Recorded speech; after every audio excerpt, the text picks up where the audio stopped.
Africa Theology Series. Introduction to the series by Kevin Rogers. Series Preface.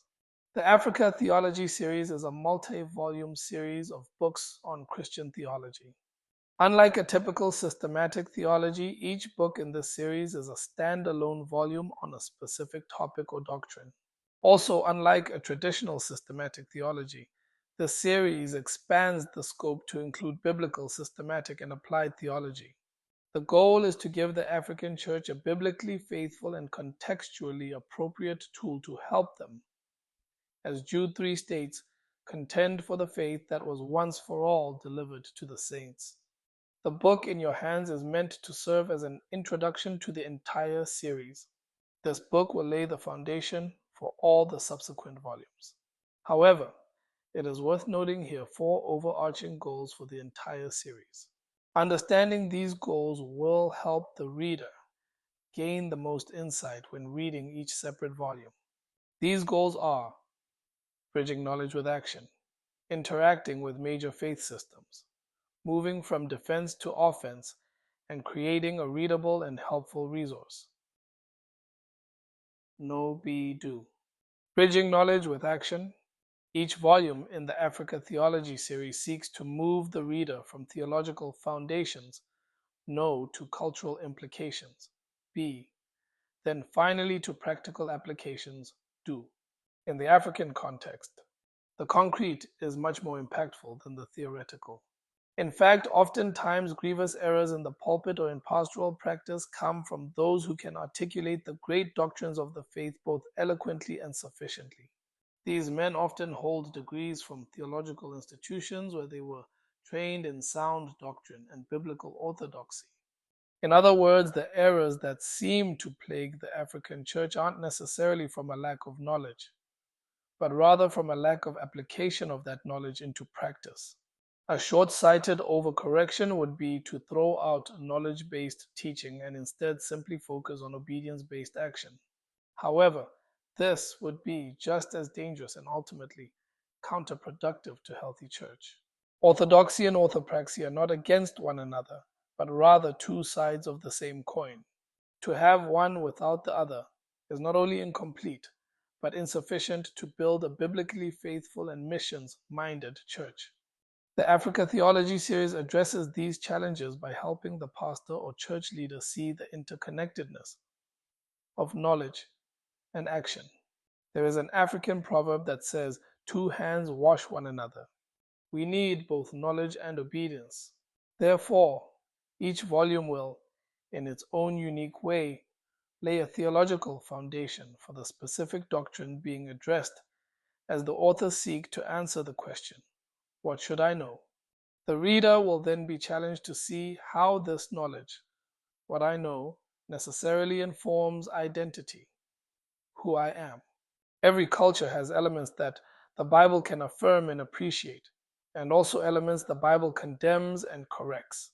Seeing your culture and your worldview through the biblical lens is a painful but necessary step. In fact, this step of transformed hearts is the bridge needed on the path from transformed minds to transformed actions. The authors will challenge the reader to think deeply and introspectively about the cultural implications of doctrine as they seek to answer the question, who should I be? After knowledge and being comes doing. This is where information gets to work. Sound doctrine is not merely for the academic minded, nor should it be reserved only for the seminary classroom. Instead, right doctrine must be applied and spill over into a right practice. The authors of each volume will assist the reader in understanding the practical application of the doctrine in their lives as they answer the final question, what should I do? The following statement provides a short summation of this goal. Knowledge informs being, which drives doing. My neighbor's faith, interacting with major faith systems. Another unique feature of the Africa Theology series involves interaction with other major worldviews and religions. Africa is a very religious place, where atheists are few and far between. Whereas books from the West might lean more into apologetical arguments aimed at skeptics, the series looks to interact with the other major faith systems on the continent. While there are obviously outliers, the majority of Africans fall into one of several religious categories. These categories are much more diverse than a simplistic designation and are oftentimes complex combinations of two distinct categories into one. One such example would be the syncretization of two distinct categories, Islam and ATR, into one faith system, folk Islam. Practically, this means that two Muslim men from the same tribe and living in the same city might have drastically different understandings of their faith. This also implies that some who would claim to be evangelical Christians actually practice a much more animistic faith. These nuances and caveats are real and rampant, but beyond the scope of this series, which will examine only the orthodox positions of each faith system. However, the problem of neatly labeling categories becomes even more challenging due to the ambiguous nature of African traditional religion, ATR. There is no such thing as the African traditional religion with an agreed upon set of beliefs. Instead, ATR is a large designation for those who would cling to an animistic faith ranging from voodoo to ancestral worship and everything in between. It would be impossible to try and interact with every potential version of each faith system. However, it is incredibly important to understand the basic tenets, even if not held by everyone in the same way, of the major faith systems on the continent. In other words, it is helpful to know what an average Muslim believes about the doctrine of God and how that's different than the evangelical Christian.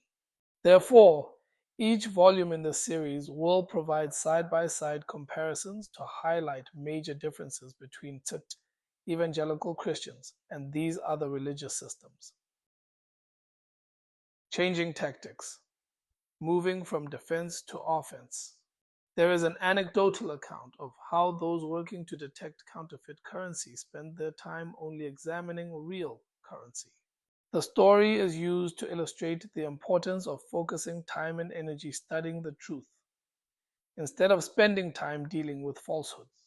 While this is a point worth noting, and we would agree that knowing the truth is of utmost importance, we also believe it is a good and biblical practice to expose falsehoods. The Africa Theology series adopts an offensive standpoint instead of choosing to play defense alone. Far from being done in a mean-spirited fashion, each volume takes pastoral care to warn the flock of the dangers of false doctrines currently wreaking havoc on the African church. The prosperity gospel and many practices in neo-Pentecostalism pose an even greater threat to healthy church and missions advance than Islam or ATR. Throughout the New Testament, there is a constant warning of dangers that arise from wolves pretending to be sheep. These dangers are especially devastating because they come from within the church. Paul tells the church in Corinth of a tactic of Satan, wherein he disguises himself as an angel of light, which is found in 2 Corinthians chapter 11, verse 14. Any good shepherd knows he is responsible to care for his flock. This means two things practically. One, he must provide for them by leading them to grazing grounds and sources of water. Secondly, and just as important, he must protect them by keeping them from dangers which seek to harm the flock. In the same way, pastors must provide and protect their flocks. They must lead their people to the green pastures of God's word and to drink from the living water of knowing Christ. However, pastors must be able to defend their flock and protect them from enemies who would seek to destroy and harm. Each volume will seek to expose the various errors and dangerous ways of prosperity teachers and neo-Pentecostal practitioners. The authors will show how these false teachers twist and misuse the scriptures and therefore confuse various key doctrines. The hope, then, is that these volumes will help pastors and church leaders protect both themselves and their flocks by nurturing a spirit of discernment that can detect and expose unbiblical teaching and practices. Short and simple, creating a readable and helpful resource. The American author Mark Twain once said, "I'm sorry this letter is so long. I did not have time to write a short one." In this quote, Twain reveals a common misconception that the more words that are spoken or typed, then the better the content. While it is true that sometimes exhaustive explanations are necessary, the reality is most subjects can be sufficiently and succinctly explained without endless words. The volumes in the Africa Theology series are intentionally short and written in a way to be accessible to the largest audience of readers. The shortness comes from a ruthless approach to writing that seeks to explain the most significant truths with the fewest amount of words in the simplest way possible. The goal is to create a resource that is readable and helpful. The authors seek to use story, dialogue, proverbs, concrete examples, and other illustrious words to help complicated doctrines become understandable and applicable. Each volume also includes quick access reference guides for comparative charts on the various beliefs of each faith system. The journey ahead. There is an African proverb that says, "A baby on its mother's back doesn't know the journey is long." Everyone, to some level, has benefited from the hard work of others. Teachers, pastors, theologians, authors, professors, parents, and myriads of others have suffered greatly to carry us along. We are where we are today because of their sacrifice. The volumes in the Africa Theology series have come about because many men, who have many responsibilities, deemed it worthy to set aside time to create the resource you now hold in your hand. These resources are the result of countless hours of work so that the African church might grow in her faithfulness to the task. Our hope is that their sacrifice carries you along in your faith journey. From Mark Phillips and Kevin Rogers, series editors.